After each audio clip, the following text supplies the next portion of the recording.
dan mengucap syukur. Amin. Silakan duduk Bapak Ibu Saudara sekalian. Selamat pagi, Shalom. Senang sekali kita bisa secara teratur belajar firman kebenaran. Sebab apa yang kita mengerti, yang masuk ke dalam jiwa kita, itulah yang akan menggerakkan bagaimana kita hidup. Jadi kalau yang masuk itu salah, hidupnya jadi salah. Kalau yang masuk benar, hidupnya jadi benar. Makanya ini sangat penting. Saudara, kalau ditanya ya, mengapa Tuhan menciptakan manusia di bumi ini? Mengapa Tuhan menciptakan manusia? Ada yang bisa jawab nggak? Apa sebabnya Tuhan menciptakan kita ini? Kan sebelumnya sudah ada malaikat yang melayani di surga. Mengapa Tuhan menciptakan manusia? Tidak banyak orang yang bisa menjawabnya. Itu sama dengan kalau tujuan hidupmu apa? Sulit dijawab. Sesungguhnya Tuhan menciptakan manusia itu bukan untuk kita, tapi untuk kemuliaan Tuhan. Kau ciptakan aku untuk kemuliaan-Mu, menjadi kesukaan Bapa. Tiada lagi yang ku ingini, hanya pulang ke rumah Bapa. Persiapkan aku di sisa hariku, berkenan di hadapan-Mu. Tidak banyak orang hidup mengerti hal ini, bahkan tidak mempersoalkannya. Ada orang yang hidupnya itu tanpa arah. Diajak ke gereja tidak mau. Alasannya macam-macam. Oh, ada yang rame terus. Dimatikan dulu. Ya, kita harus mengerti. Kita harus mengerti bagaimana Tuhan menciptakan kita mula-mula. Apa tujuannya? Makanya ya, saya sering berulang kali mengatakan bahwa lagu yang baik itu memberikan pengertian yang baik dan mengimpartasikan spirit yang benar. Itu lagu yang baik cirinya. Jadi Tuhan menciptakan kita untuk apa, saudara? Kau ciptakan aku untuk kemuliaan-Mu, menjadi kesukaan Bapa. Tiada lagi yang ku ingini, hanya pulang ke rumah Bapa. Persiapkan aku di sisa hariku, berkenan di hadapan-Mu. Kalau seseorang hidupnya berkenan bagi Tuhan, dia akan tahu bagaimana ia harus hidup. Mengapa Tuhan menciptakan manusia? Kejadian 1 ayat 26 sampai 28. Kejadian pasal 1 ayat 26 sampai 28. Saya bacakan ya. Berfirmanlah Allah, baiklah kita menjadikan manusia menurut gambar dan rupa kita. Supaya apa? Supaya mereka berkuasa atas ikan-ikan di laut dan burung-burung di udara dan atas ternak, dan atas seluruh bumi, dan atas segala binatang melata yang merayap di bumi. Supaya apa? Supaya menguasai seluruh bumi. Ayat 27. Maka Allah menciptakan manusia itu menurut gambar Allah. Gambarnya. Menurut gambar Allah diciptakannya dia. Laki-laki dan perempuan. Diciptakannya mereka. Laki-laki dan perempuan. Kenapa diciptakan laki-laki dan perempuan? Kenapa manusia dipasangkan Adam dan Hawa? Kok bukan Adam dan Rudi misalnya? Atau Hawa dan Siti itu misalnya. Ada maksudnya.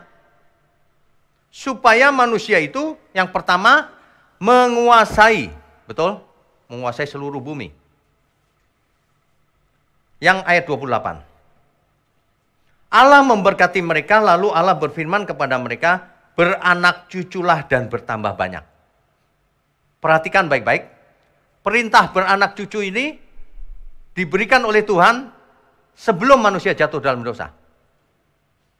Jelas ya semua ya?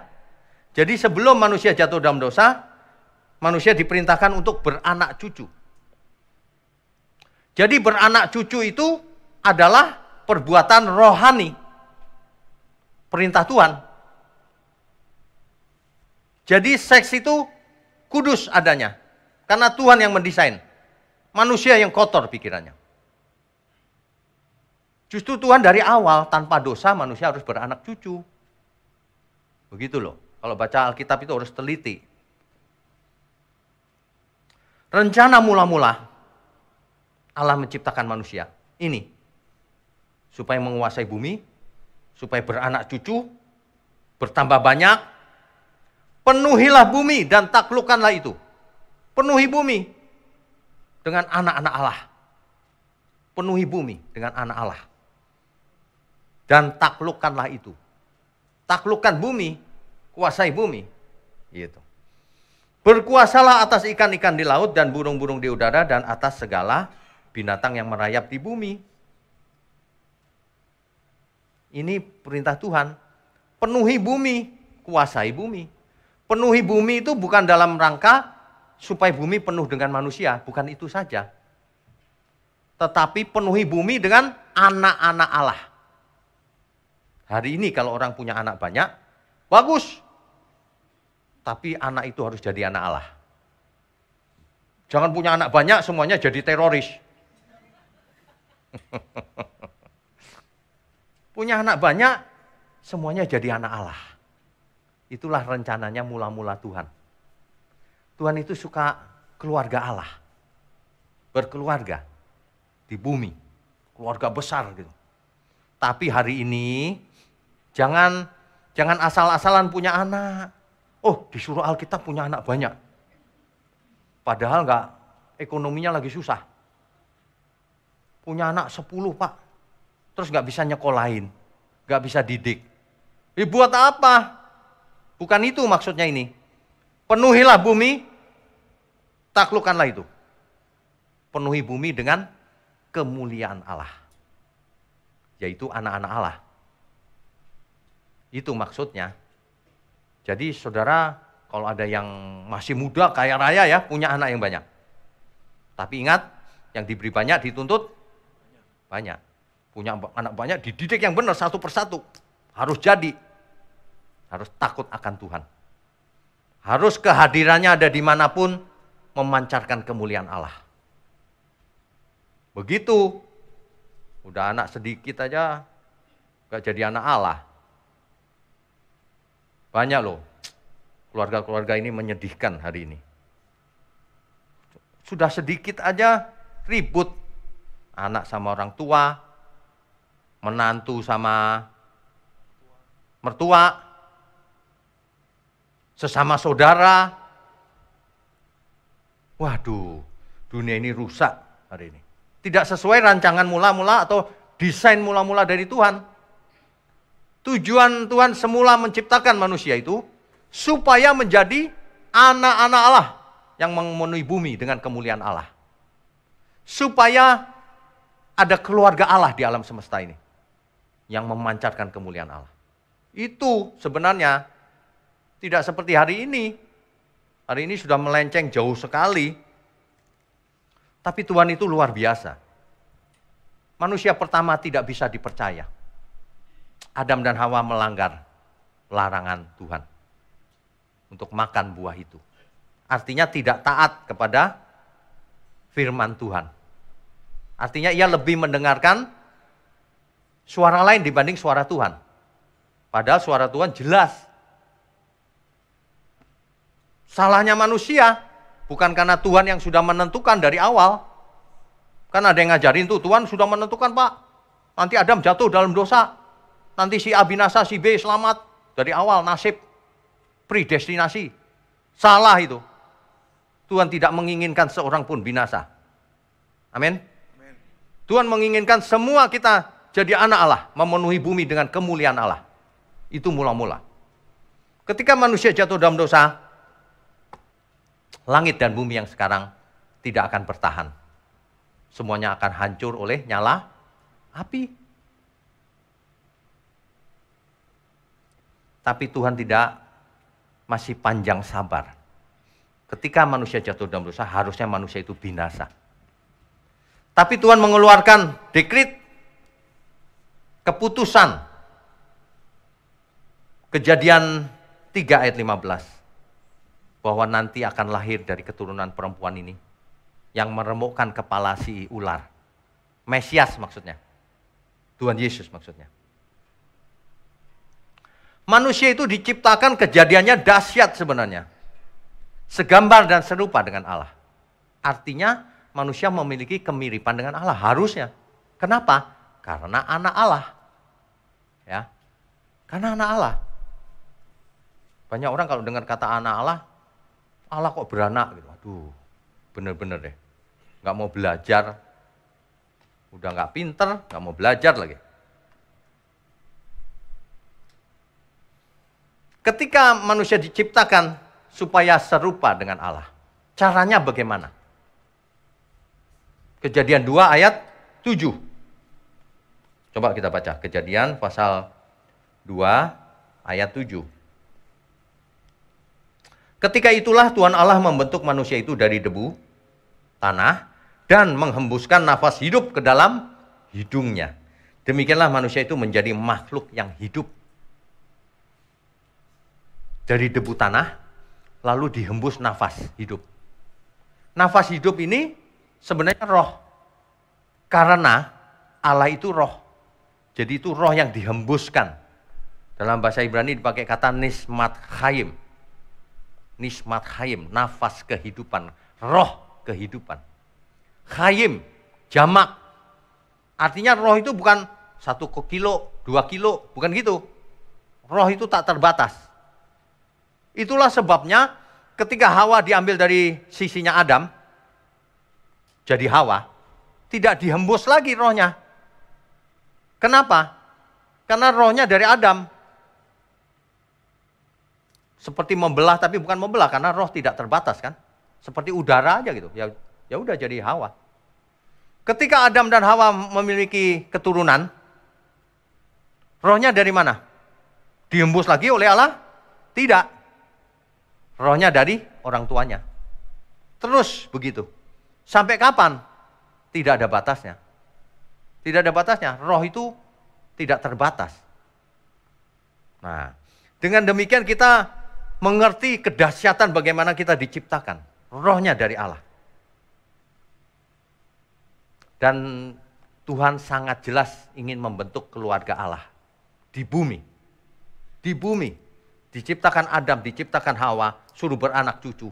Jelas disuruh berkeluarga di bumi. Kejadian 2 ayat 24.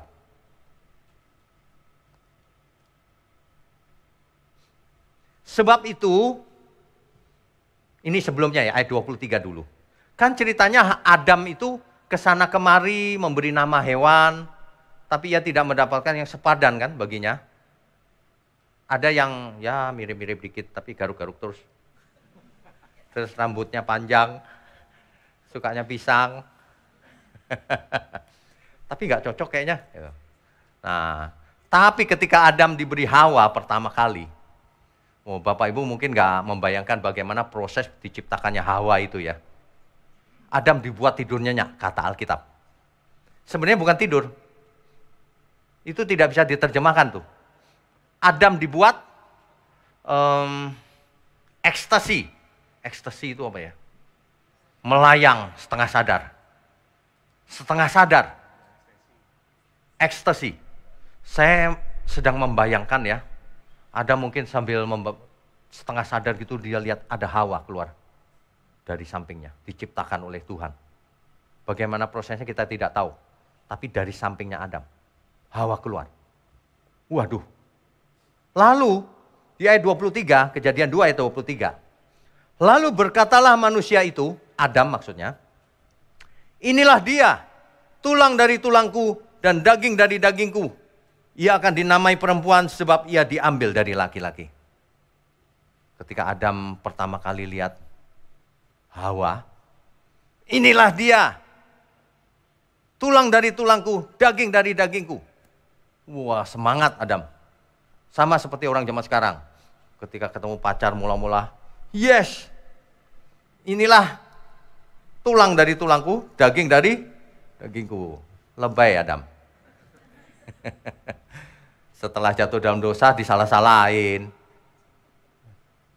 Tuhan, engkau sih taruh perempuan ini di sampingku. Dia yang membujuk aku sehingga aku jatuh dalam dosa. Si perempuan ini gitu juga. Ini Tuhan, ular ini gara-garanya ada di Eden. Coba nggak ada ular, kita nggak jatuh dalam dosa. Si ular diem aja ketawa-ketawa, hehehe. Jatuh, kalah manusia. Padahal Tuhan sedang merancang keluarga Allah di bumi. Ayat 23. 23 yang tadi ya. Ayat 24. Sebab itu, seorang laki-laki akan meninggalkan ayahnya dan ibunya. Dan bersatu dengan istrinya. Sehingga keduanya menjadi satu daging. Sebab itu seorang laki-laki akan meninggalkan ayah ibunya. Meninggalkan di situ bukan aku nggak kenal ayah ibu. Terus hidup sendiri. Bukan itu maksudnya. Maksudnya dia lepas dari bimbingan orang tuanya. Menjadi satu keluarga yang baru lagi. Menjadi keluarga yang baru. Menjadi satu daging dengan istrinya. Nah kalau orang mengartikan satu esa itu satu, nanti suaminya sama istrinya kalau ke pasar dilem jadi satu bareng itu. Bukan itu maksudnya satu daging.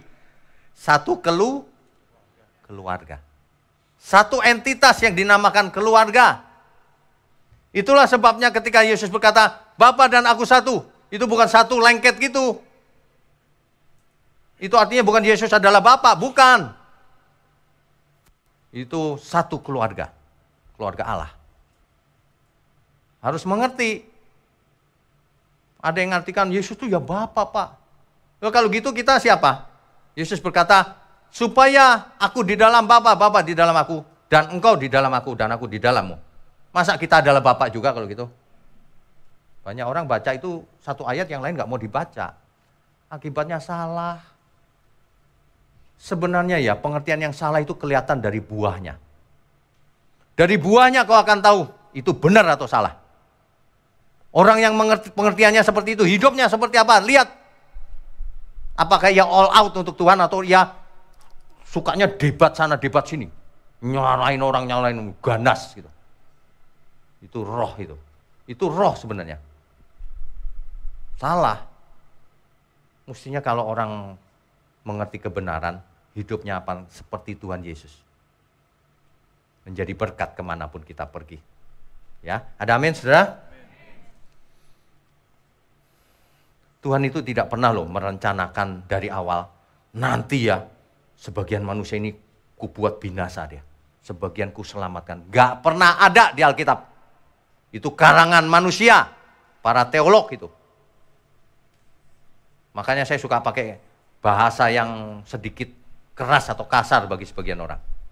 Diksi-diksi yang ngawur kau gitu. Itu ada orang yang mengkritik. Khotbah kok kasar.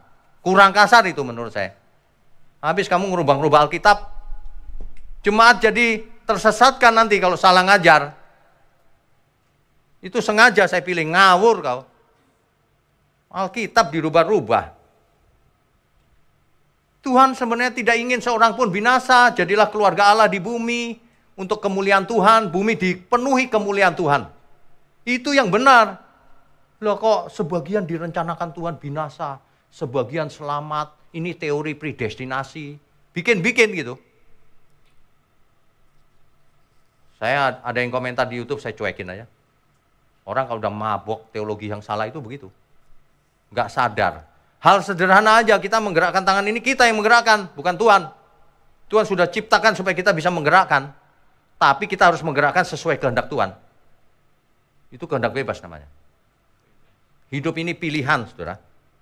Kok nasib, predestinasi lagi. 2 Petrus 3 ayat 9. 2 Petrus 3 ayat 9. Tuhan tidak lalai menepati janjinya sekalipun ada orang yang menganggapnya sebagai kelalaian. Kok nggak datang-datang katanya sudah dekat gitu. Tetapi ia sabar terhadap kamu karena ia menghendaki supaya jangan ada yang binasa. Catat ayatnya. Jangan pura-pura nggak tahu. Bikin teori-teori terus dari dulu. Tuhan itu tidak menginginkan seorang pun binasa. Melainkan supaya semua orang berbalik dan bertobat. Itu keinginan Tuhan. Dan itu tergantung masing-masing. Tuhan ingatkan terus, ayo berubah. Bukan Tuhan yang mengubah dengan kekuasaannya secara ajaib. Dia jahat jadi ting, jadi bagus. Jadi baik. Enggak. Bertobatlah kau. Gitu. Ya. Banyak sekali yang tidak takut Tuhan. Lebih jelas lagi Yohanes 1 ayat 11 sampai 12. Yohanes pasal 1 ayat 11 sampai 12. Ia datang kepada milik kepunyaannya. Siapa itu yang datang? Tuhan Yesus. Tetapi orang-orang kepunyaannya itu tidak menerimanya. Ayat 12. Tetapi semua orang yang menerimanya diberinya kuasa supaya menjadi anak-anak Allah. Yaitu mereka yang percaya dalam namanya. Ingat ya, percaya dalam namanya itu bukan percaya Yesus Tuhan. Bukan. Percaya terhadap pribadi Tuhan. Nama itu pribadi di Alkitab itu. Percaya terhadap pribadi Tuhan.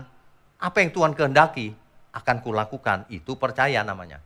Bukan cuma setuju di pikiran, setuju sih Yesus Tuhan. Percuma setuju doang. Percaya nggak? Menyerahkan diri nggak? Melakukan atau tidak? Mengasihi atau tidak? Takut akan Tuhan atau tidak? Itu yang paling penting. Banyak orang ya, tidak menyadari bahwa dirinya itu adalah menjadi bagian dari keluarga surga. Filipi 3 ayat 20. Filipi 3 ayatnya yang ke-20. Karena kewargaan kita adalah di dalam surga. Dan dari situ juga kita menantikan Tuhan Yesus Kristus sebagai juru selamat. Kita itu warga kerajaan surga, saudara. Oleh sebab itu, apa ya? Bahasa Inggrisnya itu behave yourself. Apa itu ya? Oleh sebab itu berkelakuanlah sebagai warga surga. Kita itu tercatat sebagai warga surga. Loh, kok kelakuan sebagian ada yang kayak setan? Warga surga tapi kelakuan setan. Kalau kita warga surga, berlakulah, berkelakuanlah, hiduplah sebagai warga surga sejak di bumi ini. Kita ini sebenarnya keluarga, saudara, keluarga besar. Keluarga besar di dalam Tuhan. Makanya saya dikasih pengertian oleh Tuhan itu begitu. Dulu saya nggak punya keluarga, saudara. Kecil maksudnya keluarganya. Sangat kecil. Ada satu masa saya hidup cuma dengan mama saya seorang diri, berdua. Di rumah saya yang sekarang ini. Sampai suatu hari mama saya kena stroke. Lalu saya antar ke rumah sakit. 9 hari, pulangnya saya sendirian. Karena mama saya meninggal. Kecil sekali keluarga saya. Kakak saya masih muda udah meninggal juga. Tapi saya punya pengertian, waduh keluargaku besar sekali sekarang. Semua orang yang takut akan Tuhan adalah keluarga kita. Dalam lingkup yang kecil, seluruh anggota di PIK ini keluarga kita. Saya punya keluarga banyak, saudara adalah keluarga semua juga. Amin ya? Wah, keluarga di dalam Tuhan itu lebih mantap, saudara. Sebab keluarga kandung belum tentu dekat. Bisa setahun belum tentu ketemu sekali. Kalau ketemu, rebutan warisan. Saya kalau lihat ya, aduh dunia ini ya, sudah kaya, orang tua kaya raya, anaknya banyak, masing-masing dibagi, perusahaan sudah kaya raya semua juga. Orang tuanya mati, rebutan semua. Gila bener ya. Manusia itu kalau nggak mengerti kebenaran ya, hidupnya seperti binatang. Persis. Kalau ada makanan, wah rebutan, eker-ekeran gitu. Makanya Alkitab itu yang mengatakan manusia seperti binatang. Manusia tanpa hikmat Tuhan seperti binatang. Saudara sendiri aja dituntut di rumah, di pengadilan. Jangankan saudara, orang tua dituntut. Makanya ya, banyak orang tua yang punya anak, jangan kasih warisan ke anakmu. Ketika masih hidup. Jangan kasih warisan. Saya sudah lihat tuh, orang tua masih hidup, sayang anak, dikasih semuanya ke anak. Ketika dia masih hidup. Habis itu dia disuruh nginep di panti jompo. Pinter nggak itu? Udah dikasih warisan gede, udah. Apalagi kalau menantunya ganas. Mau masuk itu dianiaya orang tuanya. Udah kasih warisan. Gak usah. Nanti aja kalau mati baru dikasih warisan. Iya kan? Masih hidup jangan. Bahaya itu. Anak zaman sekarang kalau nggak ngerti kebenaran sama orang tua pun, waduh, luar biasa loh. Orang tua bisa dituntut masuk penjara. Waduh, jahat banget. Jahat. Jangan sampai ada di keluarga kita sini. Saya tahu nggak semua orang bisa jadi keluarga sih memang. Tapi marilah kita belajar sebagai keluarga di dalam Tuhan. Amin ya. Kan enak kalau semuanya keluarga. Kalau ada yang kesulitan ya kita tolong, saling tolong menolong. Ada yang sedih ya kita hibur, kita kuatkan. Kita ingat suatu hari kita ketemu lagi di surga. Di langit yang baru dan bumi yang baru. Ya. Orang tua yang hartanya banyak jangan dikasih anak semua. Nanti anakmu rusak. Kalau belum matang karakternya rusak kena harta. Makanya sebagian kasih ke pekerjaan Tuhan. Kecuali anakmu sudah matang, ya terserah. Kalau anak masih belum matang dikasih harta banyak, wah, udah pasti rusak itu. Gak jadi keluarga Allah. Ingat ya, hidup kita tujuan yang paling penting itu jadi keluarga. Keluarga di dalam Tuhan. Mulai di bumi ini, meskipun di bumi ini sementara. Tapi ujiannya di bumi ini, sementara ini ujian sebenarnya. Bisa nggak jadi keluarga Allah di bumi? Nggak bisa. Nggak dibawa ke surga. Bisa baru dibawa. Banyak orang tidak menyadari bahwa dirinya menjadi bagian dari keluarga surga. Bagian dari keluarga Allah yang masih berada di bumi. Yang menunggu sampai kesudahannya baru kita nanti ke surga. Keluarga tidak ingat orang-orang bahwa kita itu keluarga Allah. Ya. Keluarga itu kalau kita bicara keluarga dalam unit maksudnya terkecil, suami, istri, anak, orang tua, itu unit paling kecil tuh. Kalau yang paling kecil aja nggak beres, bagaimana mau jadi keluarga Allah di surga? Iya, kan seringkali suami sama istri berantem. Apalagi orang tua dan anak-anak, mertua dan menantu. Sesama anak-anak, sesama saudara. Keluarga yang ideal itu ada nggak sih di bumi ini sebenarnya? Ada nggak keluarga yang ideal di bumi ini? Tergantung definisinya apa. Keluarga yang tidak pernah berantem sama sekali Pak, nggak ada. Itu tidak pernah ada. Keluarga itu loh Pak, keluarga yang ideal itu seperti yang di film-film itu loh. Seperti film Korea. Nggak ada. Itu bohong itu film itu. Makanya hidup itu harus nginjek bumi, down to earth. Jangan suka membayang-bayangkan yang di film-film. Down to earth, iman itu harus nyata dalam hidup kita. Keluarga ideal itu bukan sejak nikah sudah sempurna gitu. Nggak ada. Nggak ada. Yang ada habis nikah bubar. Kalau keluarga ideal itu di dalam Tuhan itu cirinya cuma satu, saudara. Yang lalu itu boleh terjadi apapun, kesalahan apapun. Kita semua buat salah di masa lalu. Keluarga ideal itu adalah yang membawa seluruh keluarga ke kerajaan surga. Itu baru ideal.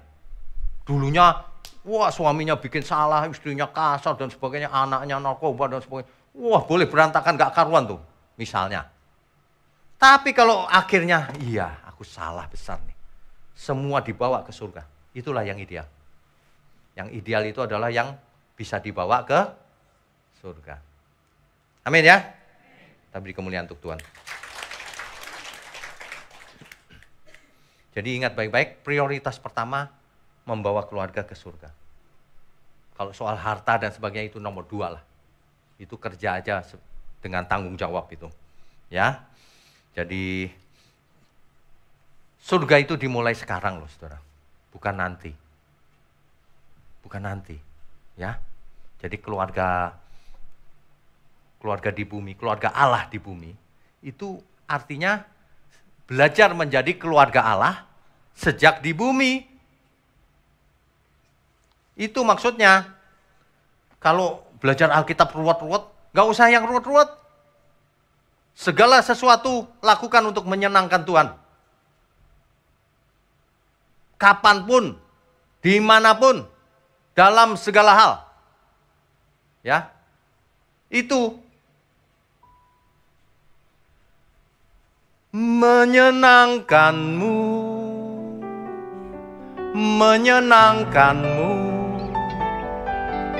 sejak di bumi sampai selamanya. Menyenangkan Tuhan itu sejak sekarang. Ya, amin ya saudara. Yang tulus saudara. Menyenangkanmu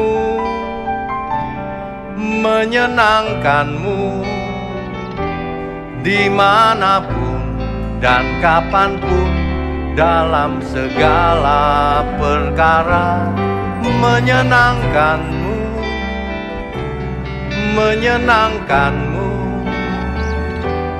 sejak di bumi sampai selamanya.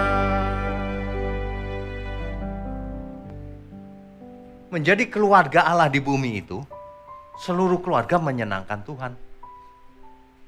Sangat sulit, saya tahu. Mendidik anak kan sulit. Masalahnya sudah dilakukan belum? Kalau enggak ya, kalau enggak jadi keluarga Allah ya masuk akal, enggak dididik anaknya. Sudah jadi contoh belum orang tuanya? Sebagai warga kerajaan surga, sebagai keluarga Allah. Sebab seorang anak lihat orang tuanya kan, percuma di sekolah yang terbaik. Gak ada gunanya. Sebab yang paling kelihatan itu orang tuanya. Orang tuanya yang harus jadi contoh. Orang tua yang takut akan Tuhan. Yang bertanggung jawab. Yang suka belajar. Yang bekerja keras. Yang hatinya bersih, pikirannya bersih. Sehingga seorang anak bisa merasakan impartasi roh dari orang tuanya. Kelihatan loh, itu kelihatan. Makanya ya, khotbah itu meskipun berkali-kali lebih kuat teladan. Teladan hidup itu lebih kuat daripada khotbah. Teladan hidup mengubah, khotbah belum tentu mengubah. Khotbah hanya memberi pengertian, ya tentu saja ada impartasi spiritnya. Kalau khotbahnya memang ada spiritnya yang benar. Khotbah yang nggak ada spiritnya ya nggak mengubah apa-apa juga. Ya, saya ingatkan orang tua sebagai teladan di rumah. Sebab orang tua kepalanya adalah Kristus. Anak lihat orang tua orang tuanya kepada Kristus. Jadi secara tidak langsung anak belajar langsung kepada Kristus. Dengan melihat teladan orang tuanya. Kalau orang tuanya takut akan Tuhan, anak tahu kok. Kalau orang tuanya kasar ngomongnya gitu ya, wah anak ngikutin pasti. Dulu ada cerita ya, waduh menyedihkan itu. Saya keluar dari supermarket ke tempat parkir. Di tempat parkir itu mobil saya dihadang oleh mobil lain. Gak bisa keluar dong. Saya pikir loh kenapa nih? Oh rupanya yang punya mobil turun. Lagi ribut sama satpam.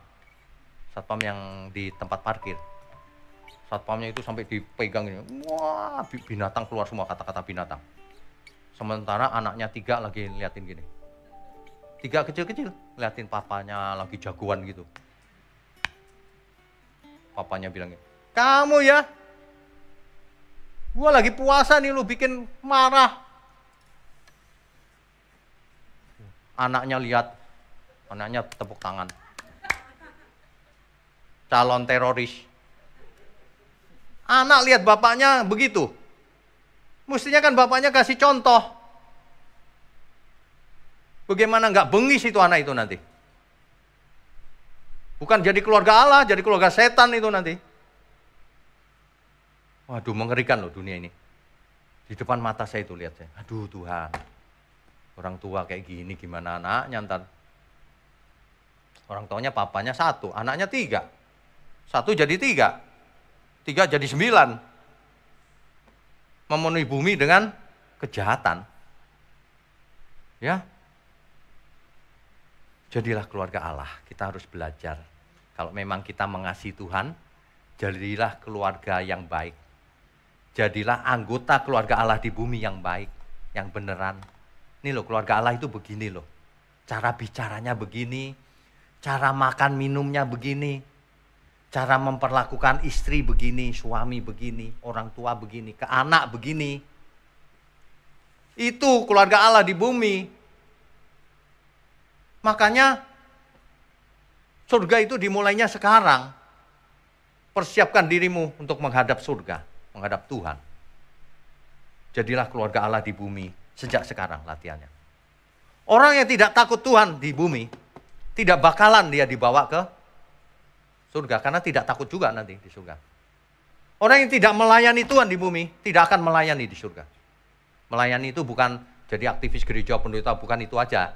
Artinya hidupnya menyenangkan Tuhan, itu melayani Tuhan. Amin ya. Jangan sibuk dengan hal-hal lain yang gak penting. Karakter itu diperbaiki. Saya tahu di antara kita itu memang, kenal kebenarannya agak terlambat. Setelah berusia lanjut. Nggak apa-apa. Better late than never. Lebih baik terlambat daripada tidak pernah. Tapi begitu tahu, jangan balik lagi. Jangan balik lagi. Mulai sekarang bertobat sungguh-sungguh. Jangan pernah buat salah sekecil apapun. Jangan pernah buat salah sekecil apapun. Mulai sekarang. Dalam segala hal. Kapanpun, dimanapun. Di gereja, di rumah, di kantor, dimanapun. Kapanpun, gak ada jam-jam tertentu. Wah, kalau menguduskan Tuhan itu hari Sabat, gak ada. Setiap hari-harinya Tuhan. Itu yang benar. Ada amin? Masa ibadah cuma hari Sabat? Hari lain, ibadah itu setiap hari. Tuhan Yesus datang membawa kesempurnaan. Bahwa ibadah itu setiap hari. Bahwa persembahan itu bukan persepuluhan. Buah sulung, bukan. Bahwa memuliakan Tuhan itu bukan cuma dengan mulut. Dengan seluruh hidup kita. Itu yang benar. Jadi kalau kita bisa satu keluarga di dalam Tuhan. Keluarga Allah di bumi. Waduh itu mantap banget tuh. Itu langsung gak ada masalah hidup ini. Asal ada makanan, pakaian cukup. Iya, sekolah ambil aja yang gratis negeri. Gak masalah. Saya dari kecil sekolahnya juga negeri kok. Gak masalah. Bukan sekolah yang terbaik, mahal. Enggak, negeri. Dari kecil tuh. Masalah enggak. Sebab yang penting bukan sekolahnya. Yang penting kitanya, saudara. Ya. Nah, kalau saudara ada di gereja yang mengajarkan kebenaran yang murni begini, itu aja sudah poinnya besar. Tapi jangan sampai sia-sia, artinya cuma didengar setuju. Jangan cuma setuju, harus dikenakan dalam hidup kita. Melayani Tuhan itu menyenangkan Tuhan. Makanya ya, pengertian itu sangat penting. Hikmat itu sangat penting. Hikmatnya Tuhan itu sangat penting. Firman itu sangat penting. Tuhan beri aku pengertian yang benar. Kan mestinya begitu ya. Orang ada yang nggak peduli. Sama aja lah, yang penting dari Alkitab. Oh nggak sama, nggak sama. Kalau benar, firman itu berkuasa mengubah setiap kita. Mengubah dari orang yang tidak mengerti menjadi mengerti. Setelah mengerti, tidak hanya mengerti, lalu melakukannya. Setelah melakukannya, barulah dia berubah jadi anak Allah. Bagaimana kalau pengertiannya aja salah bisa jadi anak Allah? Gak bisa. Itu sebabnya firman itu harus ditekankan yang nomor satu. Di gereja itu firman yang nomor satu. Bukan yang lain. Puji-pujian penting Pak? Ya, tapi firman lebih penting. Puji-pujian mau pakai lagu apapun boleh, asal liriknya benar. Mau gaya keroncong juga boleh.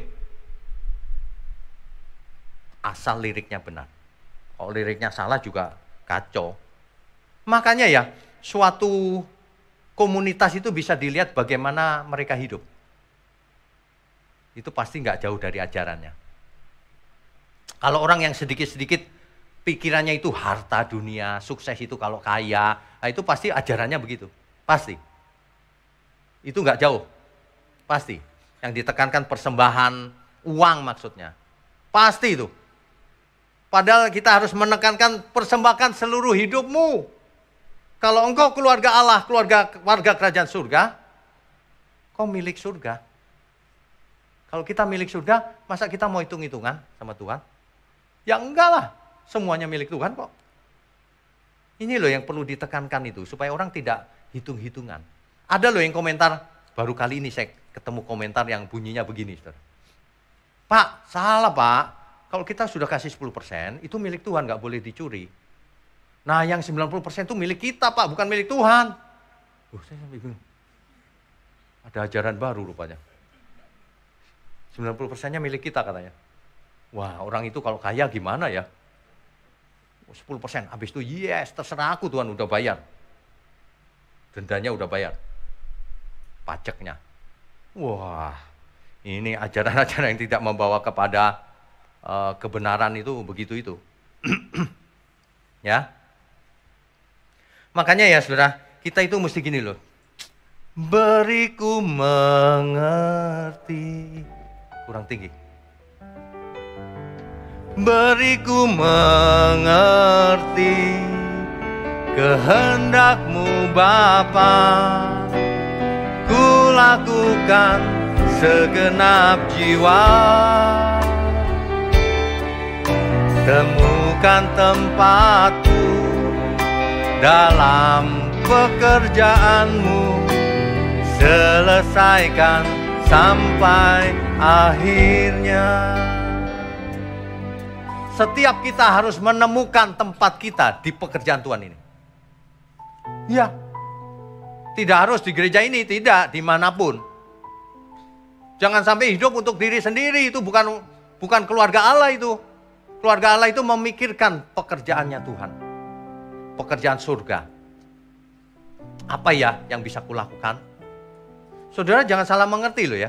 Ini saya tidak bicara persembahan uang ke gereja, bukan. Persembahkan hidupmu untuk Tuhan. Cari tempatnya di mana. Oh tempatku itu memberitakan kebenaran ini. Meneruskan kebenaran ini ke teman-temanku juga. Ke saudaraku juga. Berusaha. Pakai link. Kirim link aja udah lumayan tuh. Kalau link, jangan anggap enteng link YouTube loh. Link itu di WA gitu ya. Iseng-iseng dia dengar. Oke juga nih.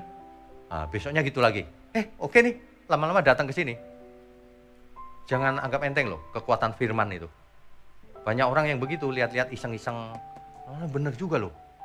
Wah, itu satu jiwa diselamatkan. Oh enggak Pak, dia udah Kristen. Kristen belum tentu selamat, saudara. Siapa bilang Kristen selamat? Banyak orang Kristen masih hidupnya jahat, tidak takut Tuhan, bicara sembarangan. Banyak yang begitu. Kalau ada orang salah, dihakimi. Waduh, bengis. Itu bukan seperti Kristus yang inginkan. Bengis itu namanya.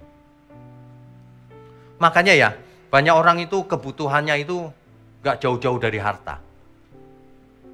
Kalau di sini ditekankan, yang kita butuhkan bukan harta dunia ini.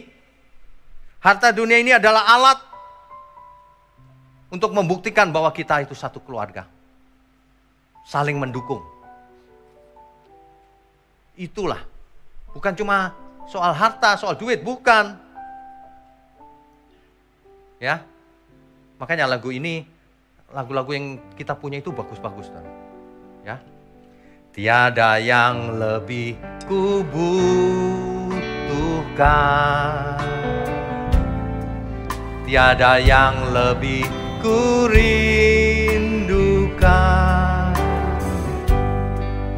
selain diriku berkenan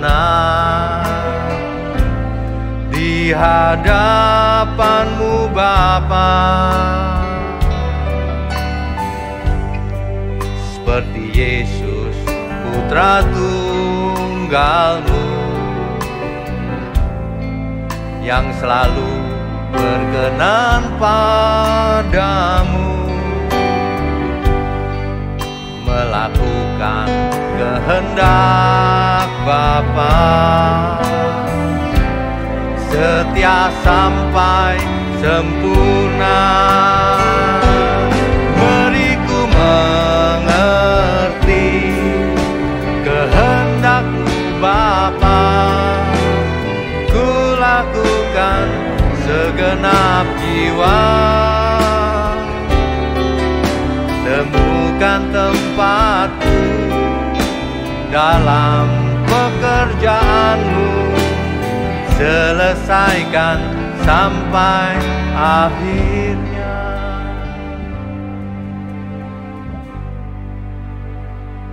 Hidup ini sebenarnya sedang belajar menjadi keluarga di dalam Tuhan.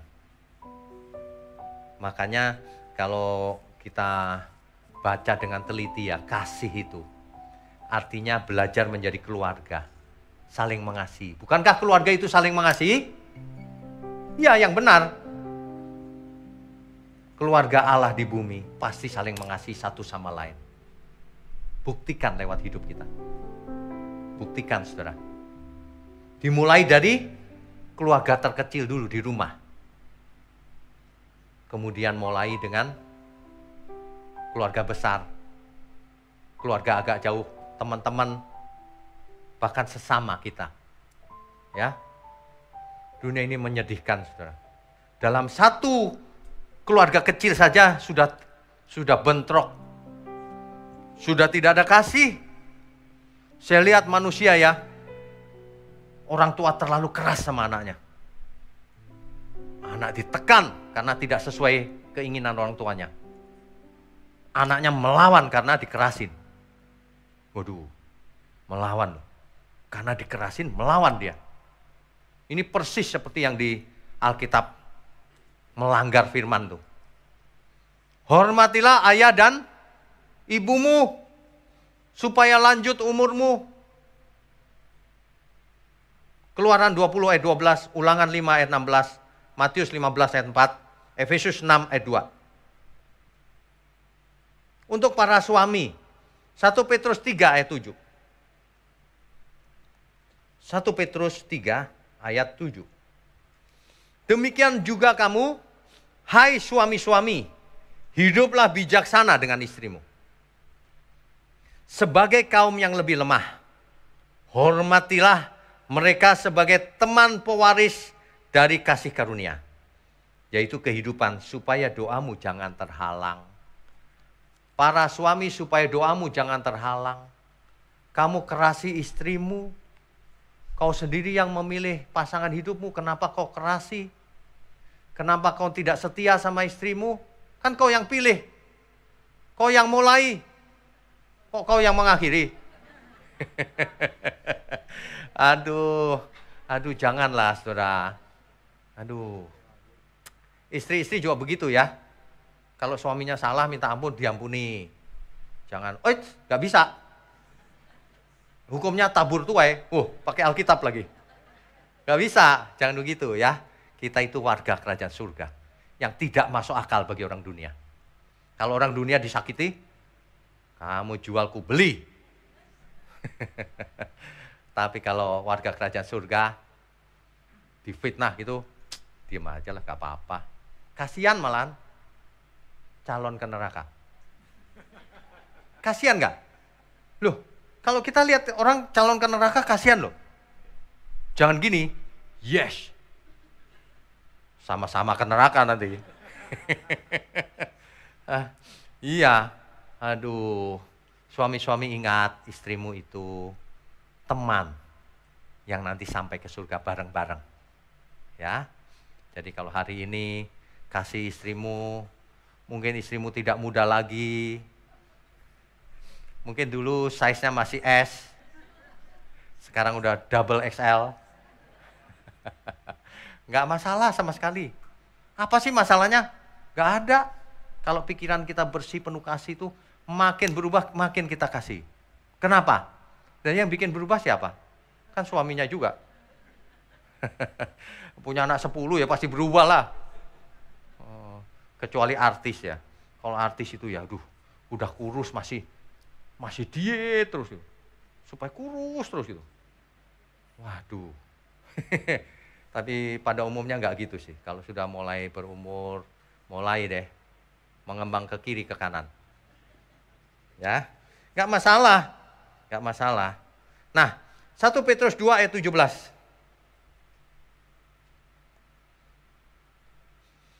Bahkan ya, kalau Alkitab berkata kan, hormatilah orang tuamu, ayah ibumu, supaya lanjut umurmu. Ya, kasihlah istrimu, hiduplah bijaksana dengan istrimu. Ini yang berikutnya ini, hormatilah semua orang, kasihlah saudara-saudaramu, takutlah akan Allah, hormatilah raja. Saudara ya, kasihlah sesamamu. Kalau tidak, kamu tidak menghormati Tuhan. Tuhan yang men-setting supaya kita jadi keluarga Allah sejak sekarang. Kalau kita tidak mau menjadi keluarga Allah, itu tidak menghormati Tuhan namanya. Makanya mulai sekarang, ayo kita ingat, bubar dari sini, ngopi-ngopi sebentar di bawah, tapi jangan lupa, nanti minum kopi aja sudah lupa. Ada loh orang yang rajin ke gereja ya sampai rumah ditanya, tadi khotbahnya apa? Apa ya? Rajin sih, tapi lupa terus. Aduh, gak boleh, jangan lupa ya saudara. Kita setiap saat harus tetap di dalam firman. Dalam pengertian dan hidup yang benar. Hormatilah semua orang. Terutama orang yang lebih tua. Zaman sekarang anak muda udah pada kurang ajar sama orang tua. Orang yang lebih tua itu biarpun salah, kau hormati dia. Dia lebih tua. Ya, itu baik. Jangan udah orang tua mentang-mentang orang tua salah, dituding-tuding, disalah-salahin. Waduh, ini apa? Degradasi etika. Etika dunia aja kok nggak lulus kalau seperti itu. Apalagi etika surgawi. Orang tua kita salah pun ya kita, ya wajar lah, semua orang bisa bikin salah kok. Jangan kita menyerang orang yang lebih tua, mesti hormat sama orang yang tua. Belajar mulai sekarang. Hormat sama yang lebih tua. Ya. Pokoknya anak muda itu kalau bikin komentar di YouTube itu tidak sopan sama sekali. Padahal masih muda loh. Rusak etikanya. Gara-gara zaman seperti ini rusak etikanya. Belajar dari awal. Etika surgawi. Kalau kita sebagai keluarga surga, keluarga Allah di bumi, kenakan etika surgawi.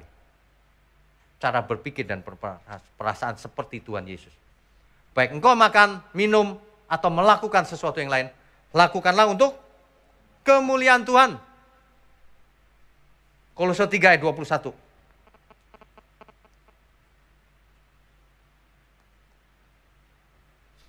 Ini peringatan untuk para ayah. Hai bapak-bapak, janganlah sakiti hati anakmu, supaya jangan tawar hatinya. Ada banyak bapak-bapak menyakiti anaknya. Anaknya jadi tawar, gak sayang orang tua, bahkan kurang ajar sama orang tua. Waduh, banyak sekali kasusnya. Suka menyakiti anaknya. Menyakiti anak dengan cara apa? Yang pertama dengan kekerasan. Yang kedua, memaksakan kehendak sama anak. Anaknya nggak suka, nggak bisa kamu harus sekolah ini loh. Yang sekolah siapa ini? Nggak boleh loh memaksakan kehendak. Ya. Yang ketiga, menyakiti anak yang paling menyakitkan itu ini. Bapak-bapaknya tidak setia. Dia punya simpanan lain. Itu menghina mama itu. Itu menghina ibunya. Kalau saya sebagai anak gitu ya, papa nggak setia gitu, itu menghina mamaku itu. Melecehkan. Dan yang lebih penting lagi, itu tidak takut Tuhan. Tidak menghormati kawan sekerjanya yang diberikan Tuhan. Waduh, mengerikan loh. Dunia ini mengerikan dan itu fakta hidup. Yang pada umumnya seperti itu. Makanya anaknya tawar terhadap orang tuanya. Makanya anaknya tidak takut Tuhan juga. Ada orang tua yang merokok. Mau ngajari anaknya supaya jangan merokok. Coba. Bisa nggak? Ya nggak bisa. Kemarin saya ketemu orang diceritain begitu tuh. Itu Pak, nggak bisa lepas dari rokok. Terus anaknya ngerokok nggak boleh.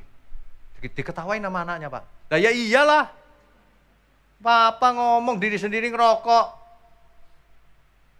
Papanya nitip temennya. Kasih tahu dong kan lu nggak ngerokok. Mana bisa, nggak bisa lah nitip. Kok nitip? Ya, kita itu harus jadi teladan. Saudara ya, saudara serius gak sih mau jadi keluarga Allah di bumi? Amin. Kalau kita memang amin, itu kecil itu yang begitu-begitu tuh. Ngerokok nggak usah. Apalagi? Nggak mau. Aku hormat sama Tuhan. Aku hormati istriku sebagai kawan. Mau ke langit baru, bumi baru. Aku perlakukan anakku yang baik, dididik yang baik di dalam Tuhan. Jangan salah dihukum. Namanya anak itu memang sedang belajar, bisa salah. Ya, jangan kejam sama anak. Perhatikan orang tuamu. Kalau kau tidak mau diperlakukan seperti itu, jangan kau perlakukan orang tuamu seperti itu. Misalnya, ini kisah nyata sih. Ini kisah nyata ini, sebentar. Supaya tidak tersinggung orangnya. Ceritanya begini, suatu hari ada anak kecil lagi main-main, lagi gambar-gambar gitu. Dia gambar sesuatu. Gambar jalan, terus ada mobil-mobilan. Terus ada gambar anak-anak kecil ketemu orang tuanya di tengah di jalan itu. Apa tau nggak cerita itu? Mamanya cerita gini, kamu gambar apa nak? Ini nanti kalau mama sudah tua, aku sudah besar, nanti begini Pak. Nanti aku naik mobil, mama tunggu di tengah jalan ya, nanti aku kasih duit. Ngerti nggak maksudnya? Kenapa begitu? Karena mamanya begitu. Jadi anaknya itu lihat, oh begitu cara memperlakukan orang tua. Nah terus dia gambar. Anak ini dengan polosnya, dia nggak bermaksud jahat loh ya. Dia menggambar itu. Terus sang orang tua ini jadi sadar, aku salah. Sejak itu dia berubah. Dia parkir dulu, dia masuk ke gang, ke orang tuanya. Dia berikan uang baik-baik, ngobrol, dan sebagainya. Kadang-kadang orang tua itu harus diajarin sama anak kecil. Yang nggak ngerti apa-apa. Perhatikan anak kecil itu gambarnya apa. Perhatikan itu. Saya suka perhatiin anak saya gambar apa sih. Jangan sampai gambar yang aneh gitu. Berarti saya yang salah nih. Anak saya gambarnya itu, aduh. Tapi saya nggak tahu ya, ini ajaib banget loh.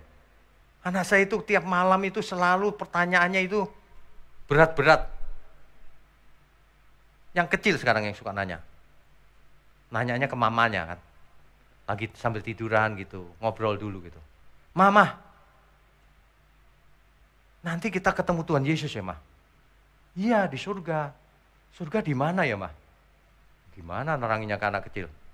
Surga di mana, Pak? Ma, nanti kita ke surga naik apa, Ma? Naik apa? Kan susah ya. Karena saya itu udah begitu loh pertanyaannya. Yang sekolah teologi boleh jawab. Kalau bisa. Kadang-kadang pertanyaannya sulit sekali. Yang bikin saya kaget tuh gini, Mama, Kain itu nikah sama siapa ya, Ma? Kan belum ada orang lain lagi. Loh, itu pertanyaan mahasiswa saya S1 itu. Untung mamanya jebolan seminari. Jadi mamanya bisa jawab dengan bahasa yang sederhana. Yang agak sulit gini, Mama, dulu Dedek keluar dari mana, Ma? Kok bisa ada Dedek, Ma? Itu. Wah, gimana ya? Aduh, tapi orang tua itu pegang peranan penting.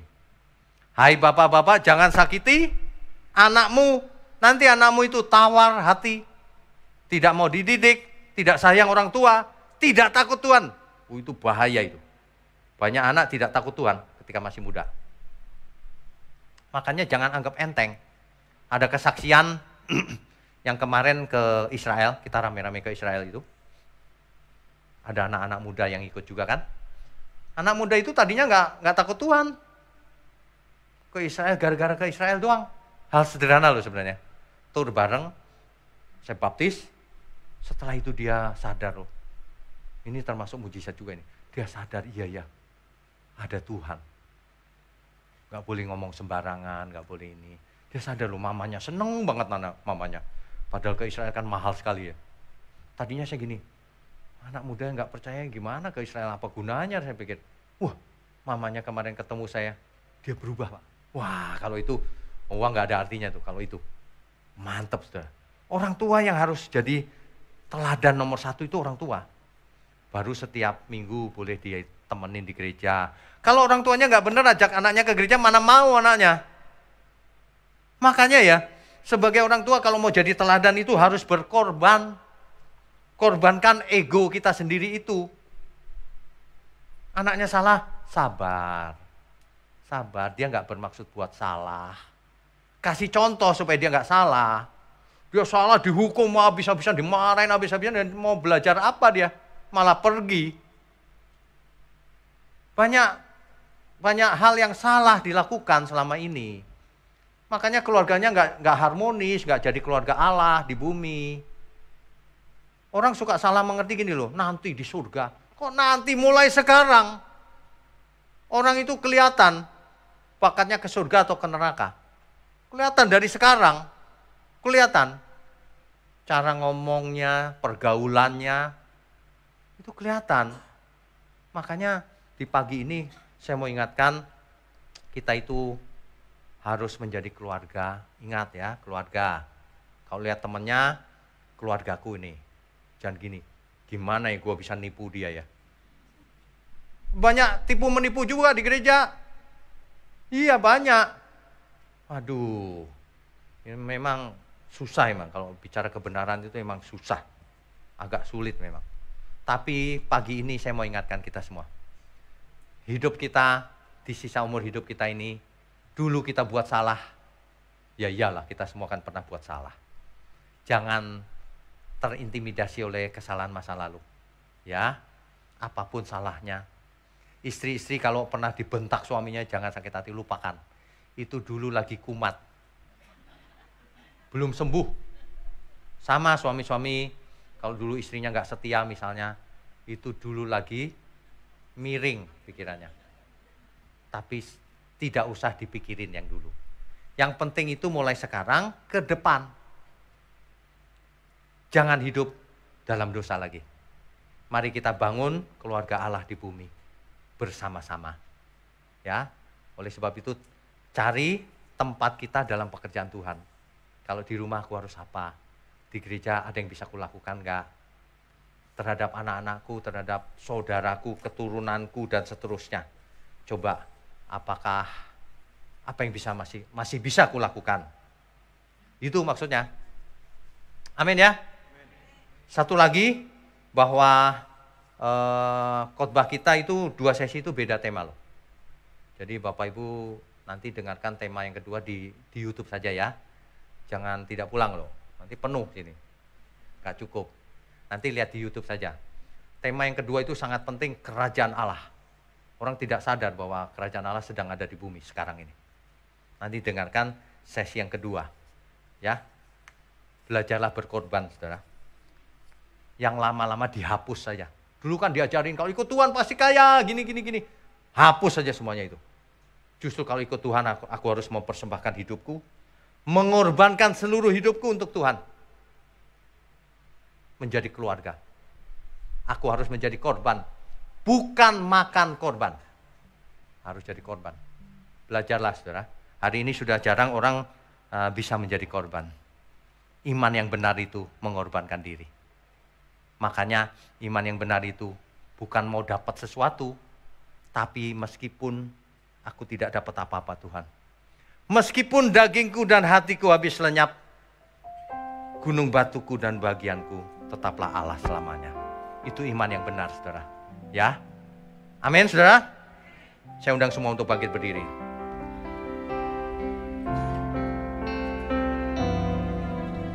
Sekalipun dagingku dan hatiku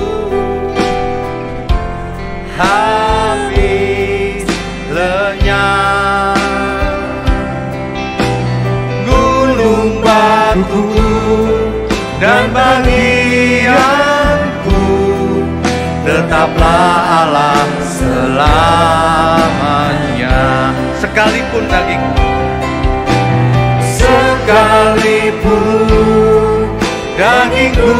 dan hatiku habis lenyap, gunung batuku dan bagianku tetaplah Allah selamanya. Musik saja. Saudara sekalian, selagi kita masih hidup di sisa umur hidup kita ini, mari saudara kita bertobat lagi. Belajar menjadi keluarga Allah sejak di bumi, sekarang ini. Lupakan kesalahan masa lalu. Lupakan saudara, dosamu seperti apapun akan diputihkan oleh Tuhan. Tapi ke depan jangan buat dosa lagi. Bahkan bukan tidak hanya tidak berbuat dosa, tapi belajar menjadi keluarga Allah sejak di bumi ini. Belajar, mulai sekarang belajar. Perhatikan anak-anakmu, pasangan hidupmu, orang tuamu, sesamamu, sesama keluarga besar di gereja ini. Mari saling memperhatikan, saling mengasihi. Ya, kita semua harus punya kerinduan kalau mau jadi warga kerajaan surga. Warga, keluarga Allah di bumi ini. Kita harus seperti pemazmur ini, seperti rusa merindukan sungaimu. Amin saudara ya. Mari kita nyanyikan dengan tulus. Seperti rusa merindukan sungai yang mengalir, demikianlah jiwaku merindukan Engkau.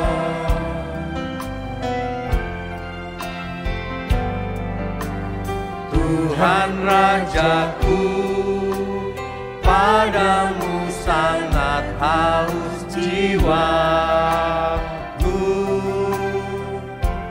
Bila ku boleh datang memandangmu Tuhan,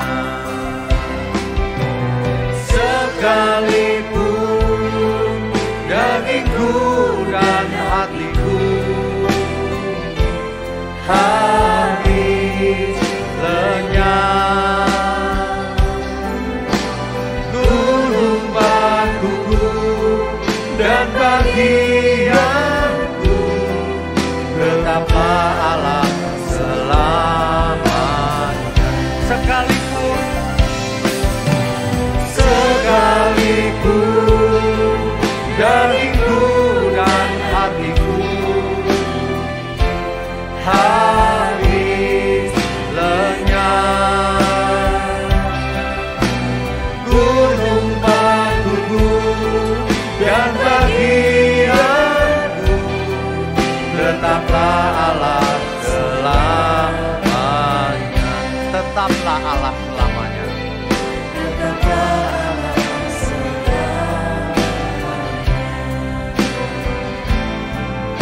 tetaplah Allah selamanya.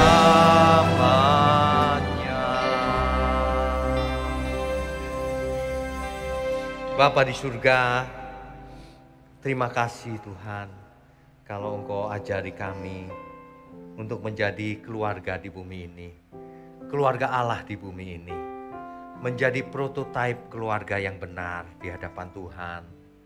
Ampuni segala kesalahan kami selama ini, meskipun kami belum sempurna seperti sekarang ini, masih banyak masalah, masih ada banyak hal yang harus kami pelajari. Tapi kami mohon bimbingan-Mu terus Tuhan, biarlah kuasa-Mu turun atas keluarga umat-Mu yang sedang hadir ini. Apapun masalah mereka, Tuhan kirimkan para malaikat, Roh Kudus-Mu menegur masing-masing, baik suami, istri, semuanya Tuhan. Agar semua menjadi keluarga Allah sejak sekarang ini di bumi. Terima kasih Bapa. Hamba juga berdoa untuk tangan-tangan yang mendukung pekerjaan-Mu. Engkau berkati mereka berlimpah-limpah agar mereka boleh menjadi berkat kemanapun mereka pergi juga. Juga semua pelayan Tuhan yang hadir, yang melayani Tuhan di pagi ini. Tuhan berkati satu persatu, keluarganya juga Tuhan. Sehat, umur panjang, menjadi keluarga Allah di bumi. Terima kasih Tuhan melayani sampai selama-lamanya. Juga semua kami Tuhan, umat-Mu di tempat ini dan dimanapun mereka berada. Kami mau angkat tangan kami tinggi-tinggi, mohon curahkan berkat-Mu atas kami. Kami sambut segala berkat, baik berkat jasmani maupun berkat rohani. Hikmat marifat, sehat umur panjang untuk kemuliaan Tuhan. Menjadi keluarga Allah di bumi sejak sekarang untuk kemuliaan Tuhan. Mulai sekarang sampai selama-lamanya.